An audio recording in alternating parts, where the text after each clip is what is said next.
ఝాన్సీ గారు నమస్తే అండి. మరి కడపలో ప్రస్తుతం మహానాడు అంగరంగ వైభవంగా జరుగుతుంది. ఒకవైపు జగన్మోహన్ రెడ్డి గారు ఈరోజు తన కార్యకర్తల సమావేశంలో మాట్లాడుతూ టీడీపీ అంటే తెలుగు డ్రామా పార్టీ అని, మహానాడు ఒక పెద్ద డ్రామా అని ఆయన విమర్శలు చేస్తూ ఉన్నారు. ఎలా రియాక్ట్ అవుతారు అసలు? ఏంటి టీడీపీ అంటే డ్రామా పార్టీ అని ఆయన ఎలా అంటారండి? తెలియక అడుగుతాను. అంటే ఇక్కడ జరుగుతున్నటువంటి ఇన్ని భారీ ఏర్పాట్లు ఆయన కళ్ళకు కనిపించలేదా? మామూలుగా రేయి చీకటి సాయంకాలం 6 దాటితే వస్తుంది, కానీ ఈయనకు పట్టపగలే రేయి చీకటి వచ్చినట్టుగా ఉంది. అంటే ఇక్కడ జరుగుతున్న ఏర్పాట్లు గత 20 రోజులుగా ఇన్ని ఏర్పాట్లు జరిగాయి. మొన్నటి నుంచి కూడా జనము స్వచ్ఛందంగా ఎంతమంది వస్తున్నారు, ఎన్ని వెహికల్స్ వస్తున్నాయి. అరే మేము ఇది మా ఇంటిది, మా ఇంటి కార్యక్రమం అని చెప్పేసి ఇంతమంది స్వచ్ఛందంగా వచ్చి పాల్గొంటుంటే ఆయనకు డ్రామా అనేలాగా ఎలా కనిపిస్తుందండి? సరే మీరు డ్రామా అనుకుంటే వెళ్తున్నటువంటి ఏ ఒక్క వెహికల్నైనా ఆపి అడగండి. తెలుగుదేశం పార్టీ అంటే నా పార్టీ, నా జెండా, ఇది నా కార్యక్రమం అంటారే తప్ప ఇంకొక మాట రాదు.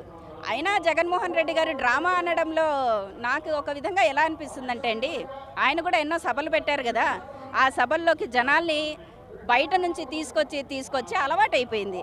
సో ఆ అలవాట్లో పొరపాటుగా డ్రామా అనుకుంటున్నాడు. ఇంకోటి ఏంటి, మహిళల కార్యక్రమానికి వెళ్ళాలన్నా కానీ కూడా ఆయన గొప్పదలు ఉండదు. మెళ్ళో చున్నీ వేసుకొని వెళ్ళినా కానీ కూడా నల్ల బ్యాడ్జీలు చూపిస్తారేమో, నల్ల చున్నీలు వేసుకొని వెళ్ళినా కూడా ఆయన ఓడ్చుకోలేని తత్వం జగన్మోహన్ రెడ్డి గారిది. కానీ ఇక్కడ ఒక్కసారి చూడండి, మా తెలుగింటి ఆడపడుచులు, తెలుగు మహిళలందరూ కూడా మేము మహానాడుకి మేము ముందుండి నడిపిస్తామని చెప్పి ఎంతోమంది మహిళలు ప్రతి ఒక్క జిల్లా నుంచి, నియోజకవర్గం నుంచి వస్తూ ఉంటే ఇది ఎలా డ్రామా అవుతుందండి? అంటే మీ కార్యక్రమాలలో జరుగుతుంది కదా అనేసి పక్కా పార్టీ వాళ్ళ గురించి డ్రామాలు అనడము, ముందు అది మీరు మానేయండి. డ్రామాలు వేయడం మీరు మానేయండి. అవి మీకు వచ్చినట్టుగా పక్కన ఎవరికీ రావు.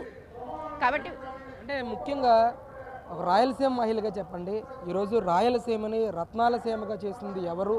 అసలు ఎవరి హయాంలో ఈ రాయలసీమ ప్రాంతాన్ని కొంచెం అభివృద్ధి పథంలో ముందుకు తీసుకెళ్లారు అసలు?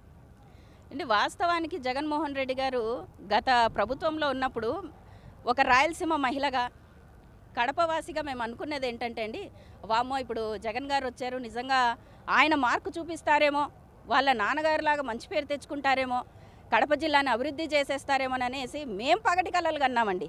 అది నిజంగానే పగటి కళలుగానే ఉన్నాయి. వచ్చారు, అభివృద్ధి అయితే చేశారు. ఎవరిని అభివృద్ధి చేశారు? ఆయన కార్యకర్తల్ని, వైసీపీ అని జెండా వేసుకున్నటువంటి వాళ్ళ మనుషులని, కేవలం వాళ్ళ లీడర్లని అభివృద్ధి చేసుకున్నాడే తప్ప ఎవరిని అభివృద్ధి పరిచిందంటూ లేదు.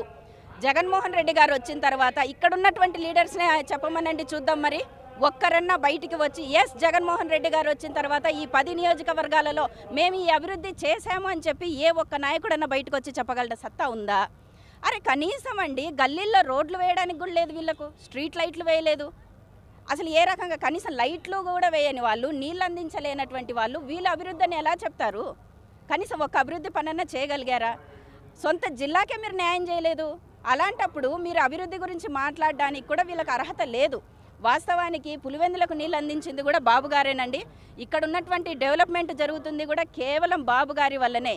మొన్న వచ్చినటువంటి మన ఎన్డీఏ కూటమి గవర్నమెంట్ వచ్చిన తర్వాత ఎక్కడన్నా చూడండి మొత్తం రోడ్లన్నీ కంప్లీట్ అయ్యాయి. ఆల్మోస్ట్ కంప్లీట్ అవ్వడానికి వచ్చాయి కూడా, స్ట్రీట్ లైట్స్ కూడా అన్నీ పూర్తయ్యాయి. ఇప్పుడు ఎక్కడ ఏ చిన్న పొరపాటు ఉన్నా సరే ఇమ్మీడియట్గా లోకేష్ గారు దాని మీద యాక్షన్ తీసుకోండి, కంప్లైంట్ వెళ్ళిన వెంటనే.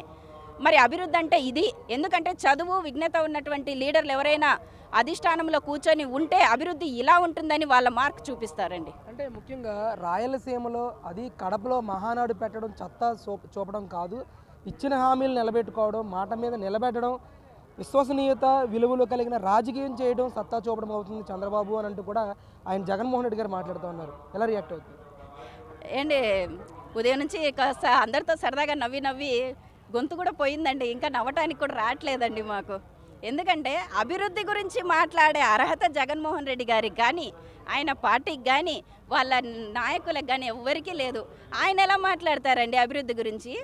అభివృద్ధి అంటే ఒక లీడర్ అక్కడ కూర్చున్న తర్వాత, ఒక సీఎం సీట్లో కూర్చున్న తర్వాత ఎంత అభివృద్ధి చేయాలో అంతా చేసి చూపిస్తున్నారు.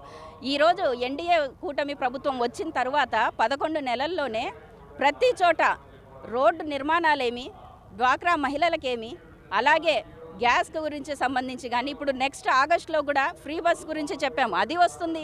రేపు జూన్లో స్కూళ్ళు తెరిచే వాళ్ళకు కూడా పిల్లలకు కూడా అకౌంట్లో అమౌంట్ పడుతుంది. మరి ఇంకెలా మీరు అభివృద్ధి జరగలేదు అనుకుంటున్నారు? అంటే అభివృద్ధి అంటే వీళ్ళకి ఎలా అంటే అకౌంట్లలో డబ్బులు వేస్తేనే అభివృద్ధి అనుకుంటారు.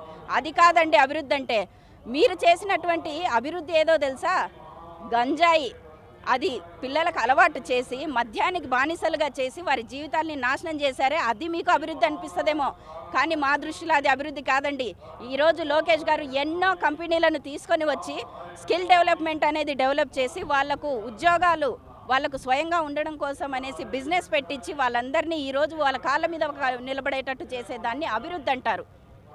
అంటే ముఖ్యంగా ఈ కడప మహానాడులో లోకేష్ గారు మాట్లాడుతున్న మాటల మీద కూడా విమర్శలు చేస్తూ ఉన్నారు వైసీపీ నాయకులు. తాత తాత అని చెప్పి ఎంతసేపు ఎన్టీఆర్ని అంటావు తప్ప మీ సొంత తాత అయినా చంద్రబాబు నాయుడు గారు నాన్నగారైన అర్జున్ నాయుడు గారి గురించి మీరు ఎందుకు మాట్లాడరు లోకేష్ అంటూ కూడా విమర్శలు చేస్తున్నారు వైసీపీ నాయకులు. ఏంటి మేడం ఏం చెప్తారు? ఏంటి ఇప్పుడు ఇక్కడ జరుగుతున్న కార్యక్రమం ఏంటి? మహానాడు. ఈ మహానాడు కార్యక్రమానికి పునాది వేసింది ఆనాడు పెద్ద ఆయన ఎన్టీఆర్ గారు.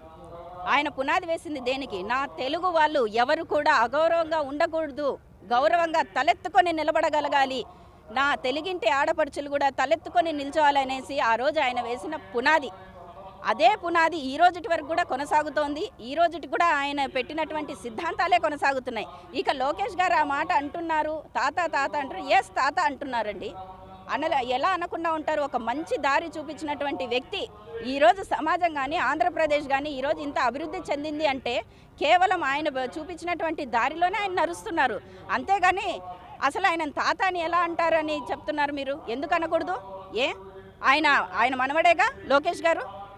అలా అని చెప్పేసి ఆయన వాళ్ళ తాతగారు అయినటువంటి ఖజ్జూరం నాయుడు గారిని ఆయన తాత కాదని ఎక్కడా చెప్పలేదే.